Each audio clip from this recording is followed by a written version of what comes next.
En su abrazo hallamos refugio, nuestro espíritu elevó. Jesús llegó en la noche, rompió toda oscuridad. Con su amor y su coraje nos dio nueva identidad. Hoy voy a contarte cómo están haciendo aquellas iglesias que imitan el modelo de reunión del Nuevo Testamento. ¿Qué tal? Soy Horacio Alcaraz, líder y coordinador de la red de casas de la palabra en Argentina. Este es el segundo episodio de la serie La Reunión, dirigida principalmente al liderazgo de nuestra red, pero para ser compartida con todo el mundo hispanohablante. Es una serie de 6 podcasts donde les cuento todo sobre las reuniones de la iglesia en los primeros 3 siglos. Esa es mi parte, mientras que la parte de ustedes es llevar a cabo 3 ejercicios claves, obviamente sin obligación. Primero, comparar la manera en que ellos hacían iglesia, nuestros hermanos en los primeros siglos, que vamos a denominar esa manera de hacer iglesia la manera de Cristo y los apóstoles, y compararla con nuestra manera de hacer iglesia hoy en día. Segundo, sacar conclusiones acerca de aquello que estamos haciendo mal, y no por mala voluntad, sino más bien, en mi opinión, por desconocer que hay una manera de hacer iglesia, según el Nuevo Testamento, que es aplicable en todas las generaciones y culturas. Y en tercer lugar, aplicar los cambios que sean necesarios en nuestras reuniones, en una sabia transición que nos lleve a recuperar la forma de hacer iglesia a la manera de Cristo y los apóstoles. Nuestra premisa, mi premisa, y espero la compartas en esta serie, La Reunión, es esta. Si hacemos como ellos hicieron, tendremos los resultados que ellos tuvieron. En el podcast de hoy les voy a contar cómo los hermanos de la nueva reforma de la comunidad del Nuevo Testamento hacen sus reuniones cada domingo. Ellos durante más de 30 años han provisto a líderes de la iglesia en las Américas, Asia, Europa, África y Oceanía de recursos y capacitación sobre cómo la iglesia primitiva se reunía en comunidad. Lo que voy a contarles describe las reuniones de la iglesia en las casas. Está tomado de un boletín que ellos mismos han producido. Este boletín sugiere un orden y las partes para las reuniones junto con un tiempo estimado de duración. Y luego te voy a dar la fundamentación bíblica e histórica que justifica esta manera de hacer iglesia. Así que empecemos.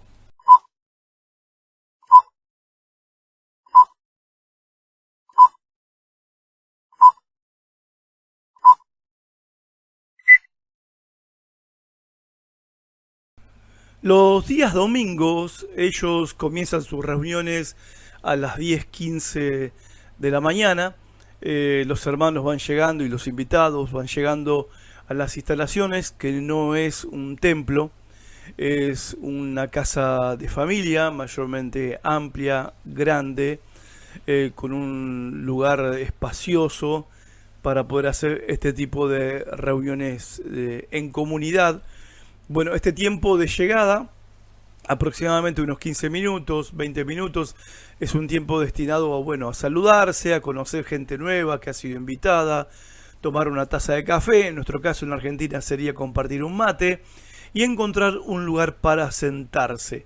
La reunión es en ronda, mirándose las caras unos a otros, no la reunión convencional tipo teatro, tipo cine, tipo espectador mirando lo que está pasando adelante. Luego, como a las 10:30, comienza el tiempo de canto y de testimonio. Durante este tiempo los creyentes pueden usar sus dones espirituales para edificar a los hermanos a través de canciones, testimonios breves, lectura de la palabra de Dios, palabras de ánimo o alabanzas. El Nuevo Testamento claramente indica que las reuniones de la iglesia en el primer siglo se caracterizaban por la participación de cada uno. Luego pasan a un tiempo de breve descanso, después de una hora más o menos en esta dinámica. Es un tiempo para estirar las piernas, refrescar el café o calentar el agua del mate y cambiar la yerba y compartir brevemente con otros hermanos. Luego comienza la discusión bíblica. Ellos le llaman discusión en el sentido de debate, de discutir un tema, de hablar entre todos de un tema surgido de la palabra de Dios. Se considera que la enseñanza profunda de la palabra de Dios es una parte integral de la adoración participativa. O sea, adorar a Dios no es solo cantar, adorar a Dios también es entre todos aprender la palabra de Dios. En un sentido es hacer hermenéutica e interpretación bíblica en comunidad. Luego de este tiempo, aproximadamente unos 45 minutos de estudio profundo de la palabra de Dios y de participación en el proceso de aprendizaje de la palabra de Dios, está lo que le llaman la fiesta ágape, el momento donde comen juntos y se participa de la cena del Señor, donde se parte el pan y el vino que representan el cuerpo y la sangre de Cristo. La iglesia primitiva celebraba semanalmente la cena del Señor como una comida literal. Ellos creen que el modelo que lo que hizo Jesús en la última cena es el modelo que se estableció para no solamente el momento del sacramento, que es compartir juntos el pan y el vino que representan el cuerpo y la sangre del Señor, sino que el comer juntos también tiene que ver con un acto de adoración a Dios y un acto de edificación mutua, de crecimiento espiritual mutuo. Por eso es una comida santa, una comida sagrada. Es el momento donde la familia de Dios reunida alrededor de la mesa. Es un tiempo donde se comparte compañerismo, las cargas, las luchas, las pruebas, las buenas noticias, las alegrías, el pan y la copa de vino, que ya dijimos lo que representa. Bueno, así termina la reunión. Como verán, lleva más de 2 horas este tipo de reunión desarrollado de esta manera. Es muy diferente a lo que es una iglesia convencional de domingo. Pero déjeme pasar ahora a la fundamentación bíblica e histórica para el desarrollo de reuniones participativas en las iglesias, tal como se las acabo de describir.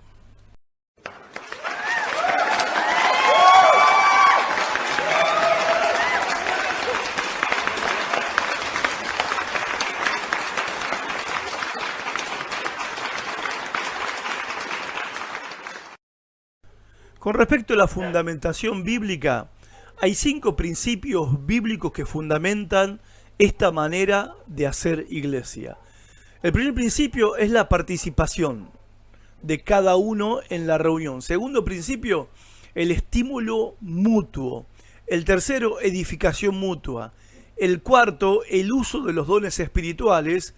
Y el quinto, la enseñanza. Es enseñanza y aprendizaje en comunidad. Vamos a hablar del primero, la participación de cada uno. Bueno, lo que yo les acabo de compartir de cómo estos hermanos hacen sus reuniones de iglesia se basa en el hecho de que esta es la manera en que la iglesia del primer siglo hacía sus reuniones, basados ellos, nuestros hermanos, en las indicaciones, instrucciones del apóstol Pablo, donde, por ejemplo, en 1 Corintios 14, 26, dice, bueno hermanos, ¿qué concluimos?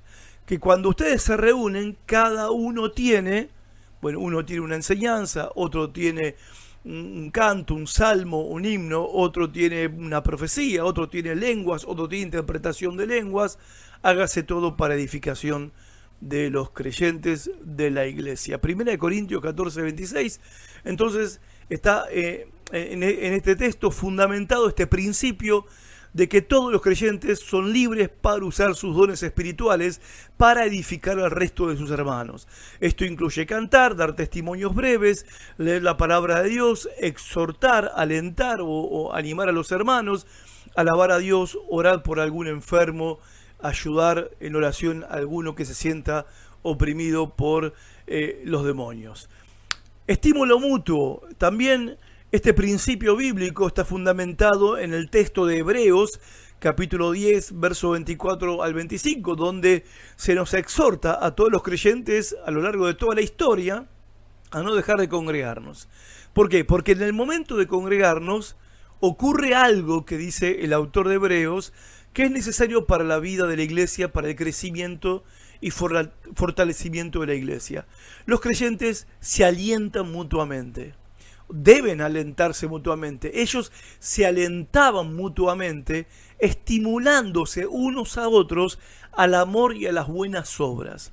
Esta palabra estimularse unos a otros es una palabra muy interesante porque implica un aliento, un ánimo, un empuje, una motivación hacia la acción. Por ejemplo, se encuentran en la reunión, los hermanos están charlando y de repente el hermano Pepe con el hermano Mario están conversando acerca de un problema que ocurre en el barrio con los chicos de la esquina, los jovencitos de la esquina, un problema de adicciones, en fin, y está causando problemas a la familia de esos chicos y empieza a haber problemas en las familias del barrio también, etcétera. Entonces Pepe y Mario, que comparten esta situación que está ocurriendo en el barrio de Mario, bueno, de repente se ponen de acuerdo y dicen, che, vamos a hacer algo. Vamos a orar al Señor y vamos a ir a compartir con ellos. Vamos a, no sé, a darles un testimonio o a compartir con ellos una gaseosa, a tomar algo ahí en la esquina con ellos, a ver si hacemos un puente de conexión para darle testimonio acerca del Señor Jesús, o lo invitamos a nuestras reuniones a comer con nosotros y compartir con nosotros en la iglesia en casa. O sea, motivarnos unos a otros a las buenas obras. Che, hagamos algo para ayudar a la hermana Juana que está internada en el hospital. No sabía que estaba internada. Bueno, mañana vamos a ir a visitarla. Y nos ponemos de acuerdo para hacerlo. Y así nos motivamos unos a otros al amor y a las buenas obras. Bueno, esto es lo que es la dinámica que debería ocurrir en cada una de las reuniones de la iglesia. Bueno, las primeras reuniones de la iglesia estaban diseñadas para brindar muchas oportunidades de estímulo mutuo, donde cada miembro de la iglesia hacía su parte guiado por el Espíritu Santo. Tercer principio, la edificación mutua. Bueno, el propósito general de todo lo que se dice y se hace en una reunión es la edificación de los creyentes, de la iglesia. 1 Corintios 14, 26. Otra vez. La edificación mutua significa fortalecernos, alentarnos mutuamente.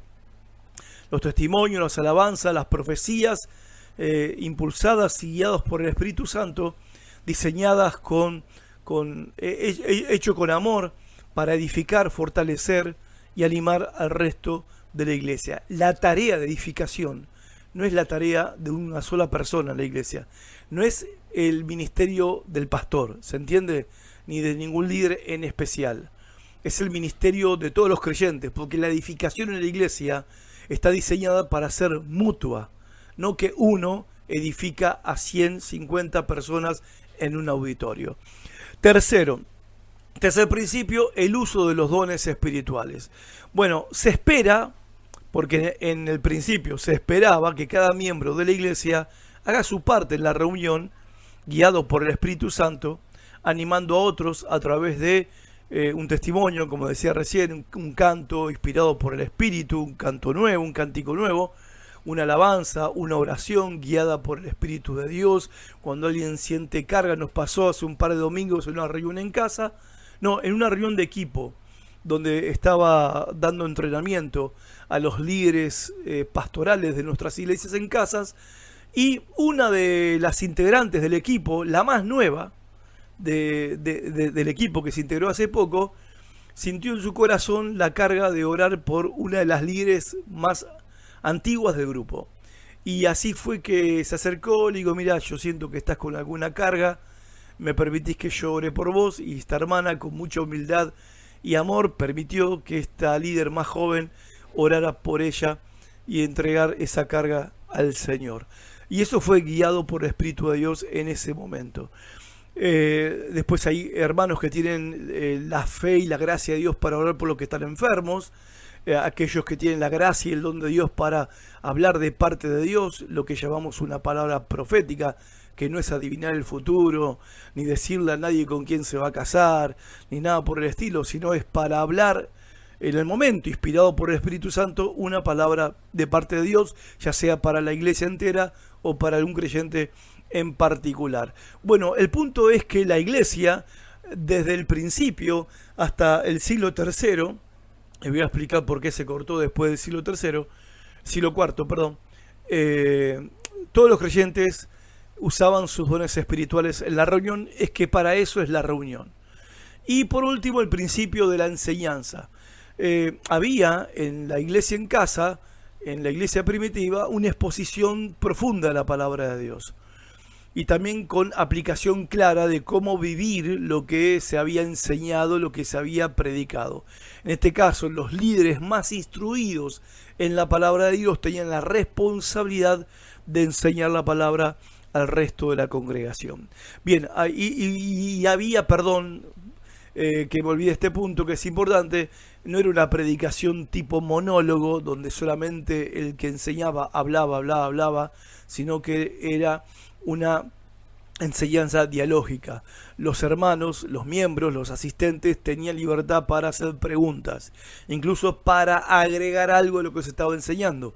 Pablo dice, si alguien está hablando de parte de Dios, bueno, que sea uno, a lo más tres, pero si hay alguien que está sentado, recibe también algo de parte de Dios, que se calle el que está hablando y que dé lugar al que está sentado para que también participe. Esto está en 1 Corintios 14, aunque no lo creas, léelo, porque ahí te vas a dar cuenta cómo Pablo instruye cómo tienen que ser las reuniones de la iglesia. Ahora sí, vamos a la fundamentación histórica.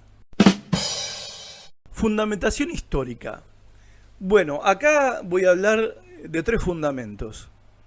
Las prácticas en las sinagogas judías del siglo I, el culto en el tiempo primitivo en el sentido de las primeras iglesias.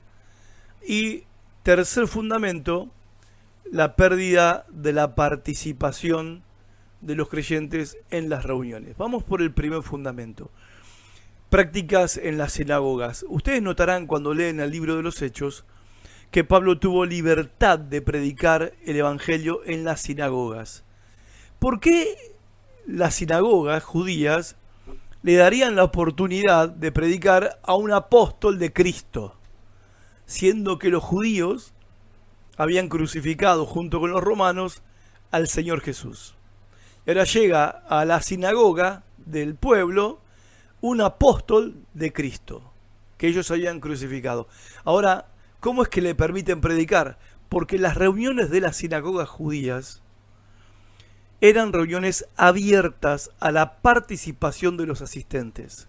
No es que Pablo iba e irrumpía y predicaba a los gritos pelados mientras todo el mundo quería acallarlo. No, sino que los anfitriones, los que dirigían la reunión, cuando llegaba alguien, aunque no fuera conocido, pero era de la comunidad judía, le preguntaban si tenía algo para compartir, que tenía libertad para compartir algo, una palabra para animar al resto de los que estaban reunidos en la sinagoga. Entonces, en las sinagogas judías había participación de los asistentes. Recordarán que cuando Jesús va a la sinagoga de Nazaret, uno es el que lee la escritura y lo invitan después a él también a leer. Él lee las escrituras, después se sienta y bueno, todo el mundo estaba esperando que diga algo. ¿Sí? Él no era ni el líder de la sinagoga, ni el anfitrión de la sinagoga, ni el lector principal, ni el predicador de la sinagoga. Era un asistente. Pero había este tipo de participación, libertad para participar en las reuniones de las sinagogas. Eso explica por qué los primeros creyentes, seguidores de Jesús, discípulos de Cristo, hacían las reuniones participativas, porque eran judíos. Y ya tenían incorporada esa cultura. Pero de hecho yo creo que esto también es intencional, porque si decimos, por ejemplo, afirmamos que lo que dice Pablo es así, ¿no? Pablo dice que en el tiempo perfecto, o en el tiempo señalado, en el tiempo oportuno, Dios mandó a su Hijo. Y cuando estudiamos acerca del tiempo oportuno en el que vino Jesús, vemos que hubo muchas cuestiones políticas, culturales, que favorecieron la expansión del Evangelio. Por ejemplo, el dominio del Imperio Romano sobre todo lo que era Europa, Asia, parte de África, lo que permitía a los apóstoles viajar por las rutas romanas con cierta tranquilidad porque eran bastante seguras, que no lo hubieran sido si no hubiera un imperio que gobernaba y controlaba la seguridad de los caminos, ¿no? Después, había un idioma, que era el idioma común, que era el griego, en todo el imperio, lo cual facilitó la predicación del Evangelio, y de hecho el Nuevo Testamento se escribe en griego, ¿sí? No se escribe en arameo, que era el idioma común que tenían los apóstoles de Jesús, por ejemplo, los que escribieron, como Pablo, como Mateo, como Marcos, como Pedro. Ellos hablaban arameo, pero escribieron en griego. Esta es una de las cuestiones que se ponen ahí el punto para decir, ok, es verdad, Jesús vino en el tiempo oportuno como para que su mensaje fuera difundido.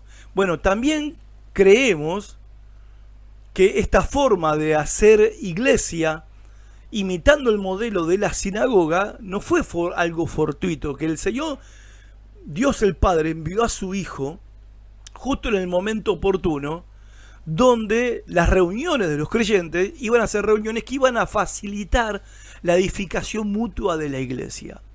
Entonces, estos primeros cristianos, o seguidores de Jesús, me gusta mejor decirlo, discípulos de Cristo de esta manera, porque en verdad no existía todavía el cristianismo se inventa allá por el año 325 y algo. Ellos tenían incorporado esta filosofía de crecimiento espiritual, la participación mutua. Así eran las primeras iglesias, y me dirás, bueno, pero los gentiles eran diferentes. ¿Los gentiles empezaron a hacer las reuniones de otra manera? No. Porque también en el mundo gentil, las reuniones tipo asamblea eran algo normal, era costumbre en el tiempo de Jesús y los apóstoles.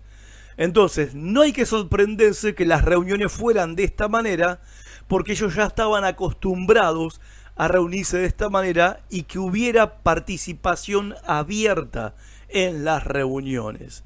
Eso obviamente hoy en nuestras reuniones no sucede. Hoy, del 100% de una congregación, solo el 5% participa. Los que cantan, los que oran públicamente y el que predica. El resto son espectadores. Bueno, el segundo fundamento es el culto, la cuestión del culto primitivo, como les dije recién. El ejercicio de los dones espirituales era un elemento característico del culto durante los primeros 3 siglos de vida de la iglesia. Se esperaba que cada miembro contribuyera con algo propio al culto común que tenían. En los primeros días, por ejemplo, la adoración era espontánea y había participación de muchos en las reuniones, y era también esta participación guiada por el Espíritu Santo. Ahora, esto históricamente sabemos que se perdió. Sabemos que cómo hacían las reuniones y sabemos cómo era el culto primitivo y la participación, no solo por la Biblia, sino también porque los historiadores e investigadores históricos nos dicen en los libros que han escrito, que son miles, que así era la vida de los primeros creyentes. Y nos cuentan también que esta participación en las reuniones en un momento de la historia de la iglesia se perdió. ¿Cuándo se perdió? Cuando el cristianismo se convirtió en la religión oficial del Imperio Romano. Cuando la fe cristiana se volvió una institución llamada cristianismo. Entonces las reuniones de la iglesia se transformaron en un escenario para el operar o la actuación o el ministerio de los profesionales de la religión. Del que sabía cantar o el que tenía el don de la oratoria. Ahí se perdió la espontaneidad y se perdió el principio de participación, y se perdió también, aunque no del todo, las manifestaciones de los dones del Espíritu Santo. ¿Por qué? Porque ahora los obispos eran los que tenían la prioridad, el privilegio o la exclusividad de impartir dones espirituales, porque ellos eran los únicos representantes de Dios, eran los que traían la palabra de Dios a un pueblo que ahora tenía que ser pasivo.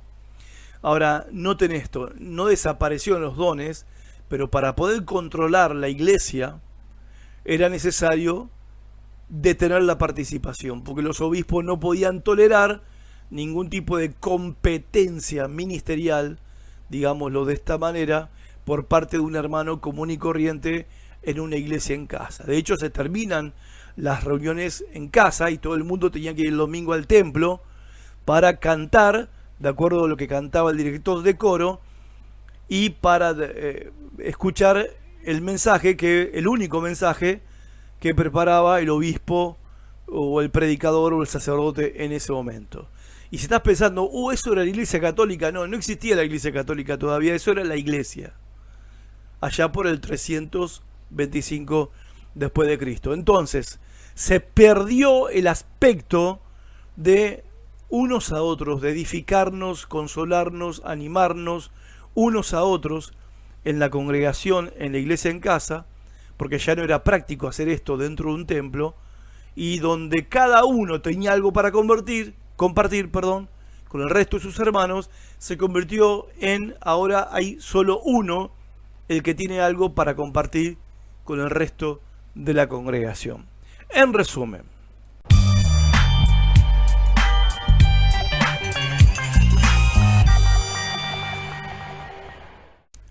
la fundamentación bíblica, entonces, está centrada en la participación de todos los miembros, el estímulo mutuo en las reuniones, la edificación mutua y el uso de los dones espirituales por parte de los miembros de la iglesia. La fundamentación histórica muestra que las primeras iglesias seguían un modelo participativo similar al de las sinagogas judías, pero con el tiempo esta práctica se perdió debido a cambios políticos, culturales y religiosos. Estas iglesias de la nueva reforma de la comunidad del Nuevo Testamento abogan por recuperar este modelo participativo como una forma de fortalecer la iglesia y promover el crecimiento espiritual de sus miembros. Ok, terminamos, o por lo menos terminé mi parte. Ahora recuerden su tarea: comparar la manera en que ellos hacían iglesia, nuestros hermanos al principio, que denominamos la manera de Cristo y los apóstoles, con nuestra manera de hacer iglesia, a nuestra manera, sacar conclusiones acerca de aquello que estamos haciendo mal y aplicar los cambios que sean necesarios a nuestras reuniones en una sabia transición que nos lleve a recuperar la forma de hacer iglesia a la manera de Cristo y los apóstoles. Si hacemos como ellos hicieron, tendremos los resultados que ellos tuvieron. Hasta la próxima. En su abrazo hallamos refugio, nuestro espíritu eleva.